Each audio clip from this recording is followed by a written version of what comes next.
Hello and welcome to Deborah Hanson Read With Me. I'm Deborah Hanson. Today we are going to review chapter 18 and 19 of Chains by Laurie Halse Anderson. So these are just quick summaries, what I call like in a nutshell. They do not replace reading the book. I know I say this every time, but it really doesn't. If you want to hear all the chapter being read out loud, they are also available on my channel. So here we go. We're going to start with chapter 18. So the public hanging of Thomas Hickey for the near assassination of General George Washington. Remember, they figured out that he was the one who was plotting against it. So now the loyalists think that he was the one who basically told that it was going to happen, but really didn't make sense because he was going to be the one who was going to kill him. So a little bit of confusion there, but we kind of know that the Patriots or the rebels found out about the assassination through Isabel. So anyway, that is happening. So Isabel's planning on being there for this event to watch Thomas Hickey hang because it's a really good chance for her to maybe see Colonel Reagan and to maybe, get a chance to say, hey, remember you promised me our freedom. I gave you some really good information. Look, the guy's hanging and General Washington's still alive. But anyway, she's looking through this very large crowd and she doesn't see him.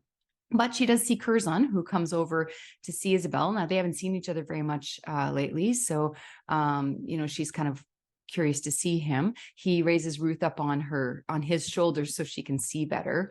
Isabel asks Curzon when the patrons are going to come and get her and set her and Ruth free. But Curzon basically tells her, you have to be patient. There's lots going on. It's a busy time.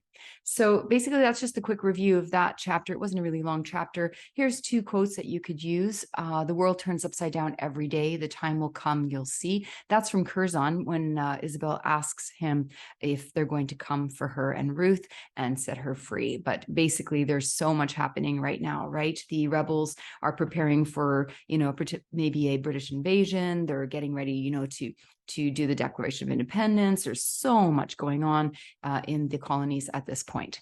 Thomas Hickey, you have been court-martialed and found guilty of the capital crimes of mutiny and sedition, of holding a treacherous correspondence with and recovering pay from the enemy for the most horrid and detestable purposes, and you have been sentenced to hang from the neck until dead. You are a disgrace to your country. So there you go. That is what they tell them before they put them to death. So that's a little bit of a quick quote for you there. Okay, chapter 19, quick summary here. Also not a very long chapter. This one here, it starts off, they're at church. They're in the middle of a service, and it is interrupted when a boy comes rushing in to say that the British have invaded the harbor. The loyalists hope this means good news for them. The Patriot rebels, on the other hand, are not too happy, and they start to riot everywhere. So we know this is the time, right? This is pre-American Revolution. So lots of things have happened. We talked about that, the Boston Tea Party, the taxations, all of that, and the Patriots wanting their independence. So this is a very historical time happening right now in the book, and so this is what's going on. In the middle of the chaos, Ruth, of course, has another seizure because there's guns firing and cannons firing, and she's scared, so she's frozen, and she's got this blank expression on her face. Ruth is just obviously having one of her episodes. Isabel sees this and is trying to hide it from Madame Lockton because, of course, we don't want Madame Lockton to know she's having these seizures because she wants to sell her. So Madame Lockton does suspect she's having one, but Isabel quickly covers it up by saying, hey, no, it's okay. She's just really tired. We worked really hard today. And, don't worry about her. She's fine. Just keep walking. But at this point, Isabel is getting really worried because Ruth is having more and more of these seizures, and Madame Lockton is getting more and more impatient with that. And so she knows she has to get free from this situation. Isabel's getting worried, really needs to talk to Colonel Reagan about her release or their release. Here's some quotes. A young boy ran halfway down the center aisle, begging pardon, Reverend, he shouted, but the British have sailed into the harbor. So the British are coming, right? She is suffering her particular ailment, is she? Madam asked, her voice cutting like a blade. There's a nice simile for you, her voice cutting like a blade. No, ma'am, I lied. She helped carry out the ashes this morning, and it tired her. Another good example of Isabel's protectiveness of her sister, her desire to make sure that she is always that, protector to Ruth.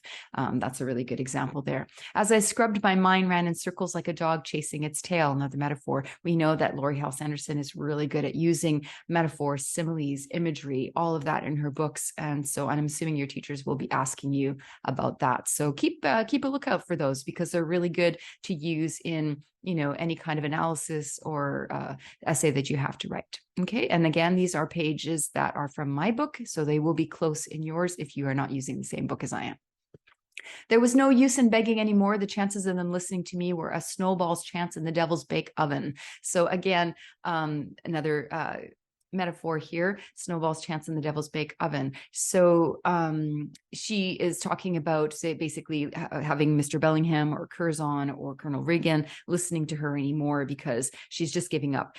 That hope that she had 2 chapters ago is sort of starting to fade away, because they're not listening to her. They're not, doing anything about helping her and Ruth, and she realizes that she's like the little fish in the big pond. So it's kind of getting scarier for her. We must escape soon. That's how this chapter ends. So again, we're sensing that urgency. She is getting desperate. She knows what she needs to do something, and things are not looking good. So it'll be exciting when we go into the next chapter. Okay, and that is the end of the summary for chapter 18 and 19. Thank you so much for listening. I hope this was helpful.